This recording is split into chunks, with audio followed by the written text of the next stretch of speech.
Hi, എല്ലാവർക്കും നമസ്കാരം. എൻ്റെ പേര് ജോസഫ് ജേക്കബ്.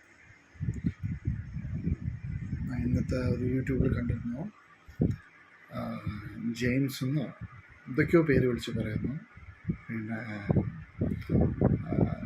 ലങ്സ് ട്രാൻസ്ഫറോ എന്തൊക്കെയോ പറയുന്നുണ്ട്. ഓക്കെ, അപ്പോൾ അതൊന്നല്ല, ലിവർ ട്രാൻസ്പ്ലാന്റ്. ഓക്കെ, സോ ഞാനാണ് ബാലചേട്ടൻ്റെ ഡോണർ. ഓക്കെ, എൻ്റെ ഫുൾ നെയിം ജോസഫ് ജേക്കബ് ആണ്. അപ്പോൾ ഞാനിപ്പോൾ നിങ്ങളുടെ മുമ്പിൽ വന്നിട്ടുള്ളത് എന്തിനാണെന്ന് വെച്ചാൽ, എനിക്ക് ആക്ച്വലി കുറച്ച് ദിവസമായിട്ട് കൈ ഫ്രാക്ചറായിട്ട് ഞാൻ ഹോസ്പിറ്റലായിരുന്നു.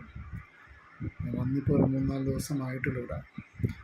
എന്താ സംഭവം എന്ന് വെച്ചാൽ, കുറേ വീഡിയോസ് ബാലചേട്ടനെ കുറിച്ചും എലിസബത്ത് ചേച്ചിനെ കുറിച്ചും കുറേ വീഡിയോസ് ഞാൻ കണ്ടിരുന്നു. എനിക്ക് അതിനെക്കുറിച്ചൊന്നും സംസാരിക്കാനില്ല. പക്ഷേ അതിൽ എന്നെക്കുറിച്ച് എലിസബത്ത് ചേച്ചി കുറച്ച് കാര്യങ്ങളൊക്കെ സംസാരിക്കുന്നുണ്ട്. അതേമാതിരി ലക്ഷങ്ങൾ കൊടുത്താണ് ഡോണറെ സ്പോൺസർ ചെയ്തത്. പിന്നെ ഞാൻ കൊടുക്കാൻ തയ്യാറായിരുന്നു. എനിക്ക് ഒന്നും മനസ്സിലാവില്ല എന്ന് വെച്ചാൽ, ഓൾമോസ്റ്റ് സർജറി ചെയ്യുന്നതിലും 10 ദിവസം മുമ്പ് ഞാൻ ഹോസ്പിറ്റലായിരുന്നു. ഹോസ്പിറ്റൽ കുറേ ചെക്കപ്പൊക്കെ ഉണ്ടായിരുന്നു. അപ്പം അങ്ങനത്തെ ചെക്കപ്പിലൊക്കെ ആയിരുന്നു. അപ്പോൾ ആ സമയത്ത് എലിസബത്ത് ചേച്ചിയുണ്ട്.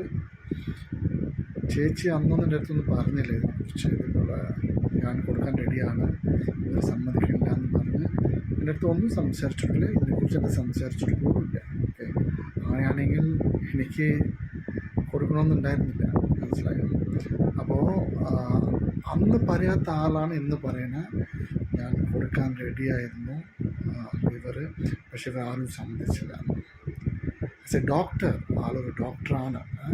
ഇപ്പോൾ ഡോക്ടറായ സ്ഥിതിക്ക് കൊടുക്കാമെന്ന് പറയുന്നത് ബ്ലഡല്ല, ഇറ്റ്സ് എ ലിവറാണ്. ഓക്കെ, അപ്പോൾ ലിവർ ട്രാൻസ്പ്ലാന്റ് ചെയ്യാനായിട്ട് എന്തൊക്കെ പ്രൊസീജിയർ ഉണ്ടെന്ന് അത് അറിയുന്ന ആൾക്കാർക്ക് മാത്രമേ അറിയുള്ളൂ. ഓക്കെ, ഓൾമോസ്റ്റ് 10 days അതിന് വേണ്ടി പിന്നിൽ കുറേ ആപ്ലിക്കേഷൻസ്, കുറേ മീറ്റിങ്സ്, അവിടെ പോകണം ഇവിടെ പോകണം, കുറേ എന്താ പറയുക, കുറേ ഫോംസ് വേണം, അത് ഫിൽ ചെയ്യണം, ഇത് ഫിൽ ചെയ്യണം, കുറേ ചെക്കപ്പ് ഉണ്ട്, ടെസ്റ്റ്, കാർഡിയോ ടെസ്റ്റ്, അങ്ങനെ കുറേ സംഭവമുണ്ട്. ഓക്കെ, പെട്ടെന്ന് ലിവർ കൊടുക്കാമെന്ന് പറഞ്ഞാൽ പെട്ടെന്നാവില്ല. അതിന് വന്ന് ഓൾമോസ്റ്റ് ഒരു 10 days വെയിറ്റ് ചെയ്ത് എല്ലാം ഓക്കെ ആയി കഴിഞ്ഞിട്ടാണ് ട്രാൻസ്പ്ലാന്റ് ചെയ്യുമ്പോൾ. അത് ഡോക്ടറായ ആൾക്കറിയാം.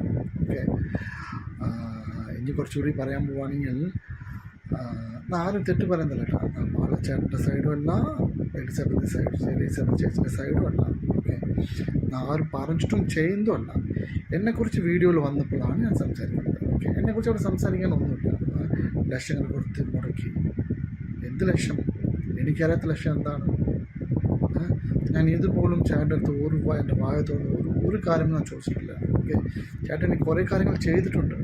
ഓക്കെ, അതിൻ്റെ ഒരിക്കലും ഇല്ലയെന്ന് പറയില്ല. കുറേ കാര്യങ്ങൾ ചേട്ടൻ എനിക്ക് ചെയ്തിട്ടുണ്ട്. ഓക്കെ, പക്ഷേ ചെയ്ത കാര്യങ്ങളല്ലാണ്ട് എന്തൊക്കെയോ വിളിച്ച് സംസാരിക്കും ചേച്ചി. അപ്പോൾ ചെയ്യാത്ത കാര്യങ്ങൾ പറയുമ്പോൾ എനിക്ക് ദേഷ്യമാണ്, മനസ്സിലായോ? അപ്പോൾ അത് കാരണം എന്നെക്കുറിച്ച് ആവശ്യമില്ലാത്ത സംസാരങ്ങൾ വേണ്ട. അങ്ങനെ എന്തെങ്കിലും പ്രൂഫ് കാണിക്കൂ. ഞാൻ പറഞ്ഞ് ലക്ഷങ്ങളോ അല്ലെങ്കിൽ കോടികളോ വാങ്ങിയെങ്കിൽ അത് പ്രൂഫ് കാണിക്കൂ. ഞാൻ ഒരിക്കലും അങ്ങനെ ചെയ്തിട്ടില്ല. ഓക്കെ, അങ്ങനെ എന്തെങ്കിലും പ്രൂഫ് ഉണ്ടെങ്കിൽ എൻ്റെ മുമ്പിൽ കാണിക്കൂ. അല്ലാണ്ട് ആവശ്യമില്ലാണ്ട് എന്നെക്കുറിച്ച് മീഡിയയിൽ പറയാൻ ചേച്ചിക്ക് ഒരു റൈറ്റ്സും ഇല്ല. ഓക്കെ, അതേമാതിരി ഡോണേഴ്സ് എന്ന് പറയുമ്പോൾ എന്താണ് വിചാരിച്ചവർ? ഡോണേഴ്സ് വെച്ചാൽ എന്താണ് കരുതിയതെന്ന് എനിക്ക് മനസ്സിലാവില്ല. ഓക്കെ, ഡോണേഴ്സ് വെച്ചാൽ അത്ര ഒരു സാധാരണ കാര്യങ്ങളാണോ? ചേട്ടൻ ആക്ച്വലി ഡോക്ടേഴ്സ് പോലും പറഞ്ഞിട്ടുണ്ട് 95% ആളൊന്നും തിരിച്ച് കിട്ടില്ല. അത്രയ്ക്കും റിസ്ക് ആയിരുന്നു സർജറി. അത്രയ്ക്കും റിസ്ക് സർജറിയിൽ ഞാൻ എൻ്റെ ജീവൻ പോലും നോക്കാൻ പറഞ്ഞു. 2 പേർക്ക് റിസ്ക് ആണെന്നാണ് പറഞ്ഞത് ഡോക്ടർ. അവിടെ മെഡിക്കൽ റിപ്പോർട്ട് എല്ലാം പ്രൂഫ് ഉണ്ട് അമൃതയിൽ.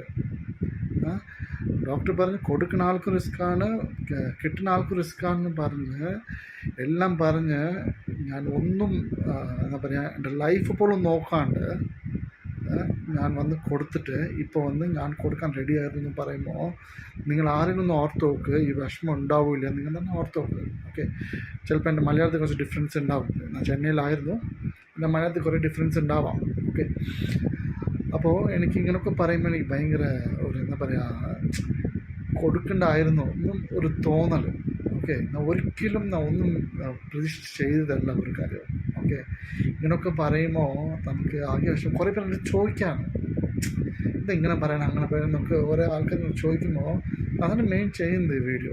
ഓക്കെ, അല്ലാണ്ട് വേറെ ഒരു കാര്യമല്ല. എന്നെക്കുറിച്ച് സംസാരിക്കാൻ എന്താണ് റൈറ്റ്സ്? എന്തിനാണ് എന്നെക്കുറിച്ച് അവിടെ സംസാരിക്കുന്നത്? ഡോണറെ കുറിച്ച് അവിടെ സംസാരിക്കാൻ എന്താണ് ഉള്ളത്? ഇത് കൊടുക്കാമെന്ന് പറഞ്ഞ് ഞാൻ തന്നെ കൊടുക്കണേ.